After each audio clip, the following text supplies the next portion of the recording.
வணக்கம் நிகிதா. சென்னை போரூர் MS நகர் பகுதியில் தனியாருக்கு சொந்தமான மரப்பலகை குடோன் ஒன்று செயல்பட்டு வருகிறது.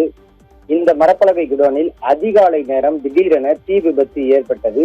தீ பற்றி எரிவதை கண்ட அக்கம் பக்கத்தினர் உடனடியாக தீயணைப்பு காவல் நிலைய அவசர எண்ணுக்கு அழைத்தனர். சம்பவ இடத்திற்கு விரைந்த மதுரவாயல் தீயணைப்பு காவல் நிலைய வீரர்கள் தண்ணீரை பீச்சி அடித்தும் தீயணைக்கும் வாயு மூலமும் சுமார் 1 மணி நேரம் போராடி தீயை கட்டுக்குள் கொண்டு வந்தனர். மரப்பலகை குடோனுக்கு அருகாமையில் மின் மாற்றி ஒன்று செயல்பட்டு வந்ததால் உடனடியாக மின்சாரம் துண்டிக்கப்பட்டு தீயானது கட்டுக்குள் கொண்டு வரப்பட்டதால் பெரும் அசம்பாவிதம் தவிர்க்கப்பட்டுள்ளது. இந்த தீ விபத்து சம்பவத்தில் லட்சக்கணக்கான ரூபாய் மதிப்புள்ள மரப்பலகைகள் தீயில் சேதமடைந்திருப்பதாக தெரிய வந்துள்ளது. மின்கசிவு காரணமாக தீ விபத்து ஏற்பட்டதாக முதற்கட்ட விசாரணையில் தெரிய வந்துள்ளது.